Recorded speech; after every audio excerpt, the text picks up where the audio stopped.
तस्य संजनयन् हर्षं कुरु वृद्ध पितामह सिंहनादं विनद्य उच्चे शंखं दध्मो प्रतापवान।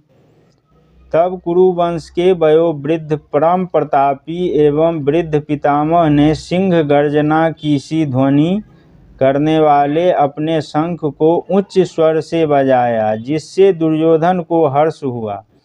तात्पर्य: कुरुवंश के वयोवृद्ध पितामह अपने पौत्र दुर्योधन का मनोभाव जान गए और उसके प्रति अपनी स्वाभाविक दयावश उन्होंने उसे प्रसन्न करने के लिए अत्यंत उच्च स्वर से अपना शंख बजाया, जो उनकी सिंह के समान स्थिति के अनुरूप था। अप्रत्यक्ष रूप में शंख के द्वारा प्रतीकात्मक ढंग से उन्होंने अपने हताश पौत्र दुर्योधन को बता दिया कि उन्हें युद्ध में विजय की आशा नहीं है, क्योंकि उसके पक्ष में दूसरे पक्ष में साक्षात भगवान श्री कृष्ण हैं। फिर भी युद्ध का मार्गदर्शन करना उनका कर्तव्य था और इस संबंध में वे कोई कसर नहीं रखेंगे। ततः संख्या च भैर्य च पनव आनक गोमुखा सहसा एव अभ्यहन्यतन सह शब्द तुमूल अभवत। तत्पश्चात शंख, नगाड़े, बिगुल, तुहरी तथा सिंह सहसा एक साथ बज उठे। वह समवेत स्वर अत्यंत कोलाहल पूर्ण था। ततः श्वेते हये युक्ते महति शयनदने स्थितो माधव पांडव च एव दिव्यो शंखो प्रदध्मतु। दूसरी ओर से श्वेत घोड़ों द्वारा खींचे जाने वाले विशाल रथ पर आसीन कृष्ण तथा अर्जुन ने अपने अपने दिव्य शंख बजाए। तात्पर्य इस प्रकार है: भीष्मदेव द्वारा बजाए गए शंख की तुलना में कृष्ण तथा अर्जुन के शंखों को दिव्य कहा गया है। दिव्य शंखों के नाद से यह सूचित हो रहा था कि दूसरे पक्ष की विजय की कोई आशा न थी, क्योंकि कृष्ण पांडवों के पक्ष में थे।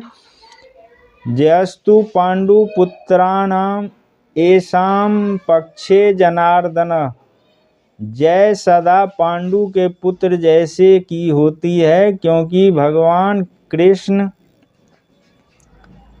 उनके साथ हैं, और जहाँ जहाँ भगवान विद्यमान है वहीं वहीं लक्ष्मी भी रहती है, क्योंकि वे अपने पति के बिना नहीं रह सकती। अतः जैसा कि विष्णु या भगवान कृष्ण के शंख द्वारा उत्पन्न दिव्य ध्वनि से सूचित हो रहा था, विजय तथा श्री दोनों ही अर्जुन की प्रतीक्षा कर रही थी।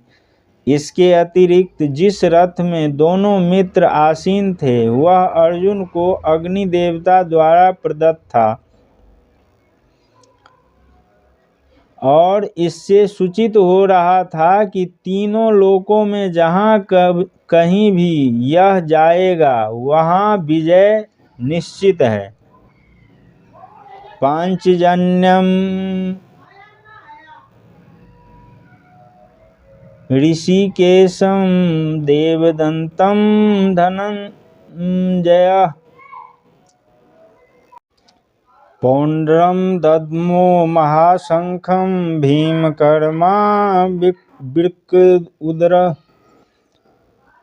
भगवान कृष्ण ने अपना पांचजन्य शंख बजाया, अर्जुन ने देवदंत शंख तथा अतिभोजी एवं अति मानवीय कार्य करने वाले भीम ने पौंड्रक नामक भयंकर शंख बजाया। तात्पर्य: इस श्लोक में भगवान कृष्ण को ऋषिकेश कहा गया है क्योंकि वे ही समस्त इंद्रियों के स्वामी हैं।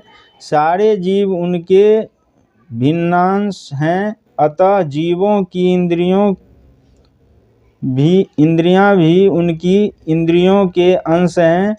चूँकि निर्विशेषवादी जीवों की इंद्रियों का कारण बताने में असमर्थ हैं, इसलिए वे जीवों की इंद्रिय रहित या निर्विशेष कहने के लिए उत्सुक रहते हैं। भगवान समस्त जीवों के हृदयों में स्थित होकर उनकी इंद्रियों का निर्देशन करते हैं, किंतु वे इस तरह निर्देशन करते हैं कि जीव उनकी शरण ग्रहण कर ले। और विशुद्ध भक्त की इंद्रियों का तो वे प्रत्यक्ष निर्देशन करते हैं। यहाँ कुरुक्षेत्र की युद्ध भूमि में भगवान कृष्ण अर्जुन की दिव्य इंद्रियों का निर्देशन करते हैं, इसलिए उनको ऋषिकेश कहा गया। भगवान के विविध कार्यों के अनुसार उनके भिन्न भिन्न नाम हैं। उदाहरणार्थ इनका एक नाम मधुसूदन है क्योंकि उन्होंने मधु नाम के असुर को मारा था। वे गौओं तथा इंद्रियों को आनंद देने के कारण गोविंद कहलाते हैं। वसुदेव के पुत्र होने के कारण इनका नाम वासुदेव है। देवकी को माता रूप में स्वीकार करने के कारण इनका नाम देवकी नंदन है। वृंदावन में यशोदा के साथ बाल लीलाएं करने के कारण ये यशोदा नंदन हैं। अपने मित्र अर्जुन का सारथी बनने के